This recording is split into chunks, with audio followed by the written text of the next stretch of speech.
యాకోబు తన తండ్రి పరదేశవాసిగా ఉండిన కనాను దేశములో నివసించెను. యాకోబు వంశావళి ఇది.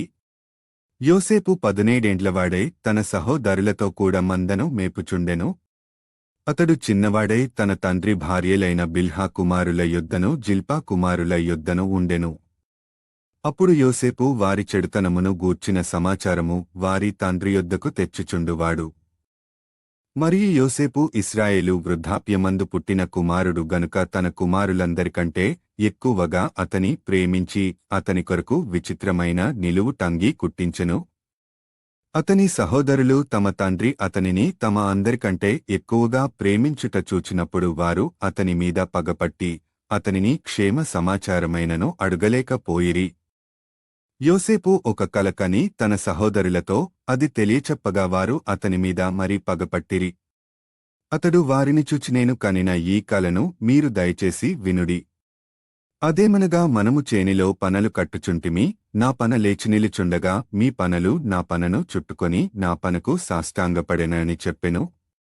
అందుకతని సహోదరులు నీవు నిశ్చయముగా మమ్ము నేలెదవా, మామీద నీవు అధికారి వగుదువా అని అతనితో చెప్పి అతని కలలను బట్టియు అతని మాటలను బట్టియు అతనిమీద మరింత పగపట్ట అతడింకొక కలకని తన సహోదరులకు తెలియచేసిదిగో నేను మరియొక కలకంటిని, అందులో సూర్య చంద్రులను 11 నక్షత్రములను నాకు సాష్టాంగపడెనని చెప్పెను. అతడు తన తండ్రితోనూ తన సహోదరులతోనూ అది తెలియచెప్పినప్పుడు అతని తండ్రి అతనితో నీవు కనిన ఈ కల ఏమిటి? నేను నీ తల్లియు నీ సహోదరులను నిశ్చయముగా వచ్చి నీకు అతని సహోదరులు అతని యందు అసూయపడిరి. అయితే అతని తండ్రి ఆ మాట జ్ఞాపకముంచుకొనెను. అతని సహోదరులు షెకెములో తమ తండ్రి మందను మేపుటకు వెళ్ళిరి. అప్పుడు ఇశ్రాయేలు యోసేపును చూచిని సహోదరులు షెకెములో మంద మేపుచున్నారు, నిన్ను వారి యొద్దకు పంపెదను రమ్మన్నప్పుడు అతడు మంచిదని అతనితో చెప్పెను.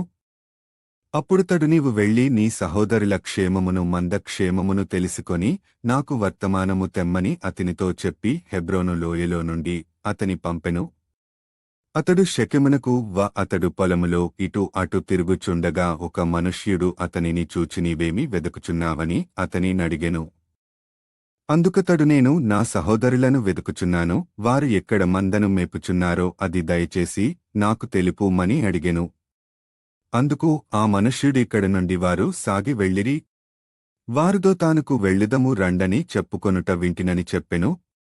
అప్పుడు యోసేపు తన సహోదరుల కోసము వెళ్లి దోతానులో వారిని అతడు దగ్గరకు రాకమునుపు వారు దూరము నుండి అతని చూచి అతని చంపుటకు దురాలోచన చేసిరి.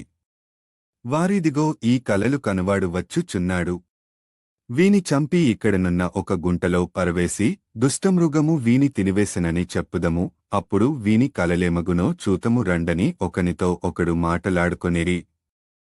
రూబేను ఆ మాట వినిమనము వానిని చంపరాదని చెప్పి వారి చేతులలో పడకుండా అతని విడిపించెను. ఎట్లనగా రూబేను అతని తండ్రికి అతని నప్పగించుటకే వారి చేతులలో పడకుండా అతని విడిపింపదలచె రక్తము చిందింపకుడి, అతనికి హాని ఏమీ చేయక అడవిలోనున్న ఈ గుంటలో అతని పడద్రోయుడని వారితో చెప్పెను. యోసేపు తన సహోదరుల యొద్దకు వచ్చినప్పుడు వారు యోసేపు అంగీని అతడు తొడుగుకొని యుండిన ఆ విచిత్రమైన నిలువుటంగీని తీసివేసి అతని పట్టుకొని ఆ గుంటలో పడద్రోసిరి. ఆ గుంట వట్టిది, అందులో నీళ్లు లేవు. వారు భోజనముచేయ కూర్చుండి కన్నులెత్తి చూడగా ఐగుప్తునకు తీసుకుని పోవుటకు గుగ్గెలము మస్తకియు గోళమును మోయిచున్న ఒంటెలతో ఇష్మాయేలీయులైన మార్గస్థులు గిలాదు నుండి వచ్చుచుండిరి. అప్పుడు యూదా మనము మన సహోదరుని చంపివాని మరణమును దాచిపెట్టినందువలన ఏమీ ప్రయోజనము? ఈ ఇష్మాయేలీలకు వానిని అమిమ వేదము రండి, వాడు మన సహోదరుడు, మన రక్త సంబంధిగదా, వానికి హాని ఏమీ చేయరాదని తన సహోదరులతో చెప్పెను. అందుకతని సహోదరులు సమ్మతించిరి. మిద్యానీయులైన వర్తకులు ఆ మీదుగా వెళ్ళుచుండగా వారు ఆ గుంటలో నుండి యోసేపును పైకి తీసి ఆ ఇష్మాయేలీయులకు 20 తులముల వెండికి అతనిని అమెమవేసిరి. వారు యోసేపును ఐగుప్తునకు తీసుకొనిపోయిరి. రూబేను ఆ గుంటకు తిరిగి వచ్చినప్పుడు యోసేపు గుంటలో లేకపోగా అతడు తన బట్టలు చింపుకొని తన సహోదరుల యొద్దకు తిరిగి వెళ్లి చిన్నవాడు లేడే.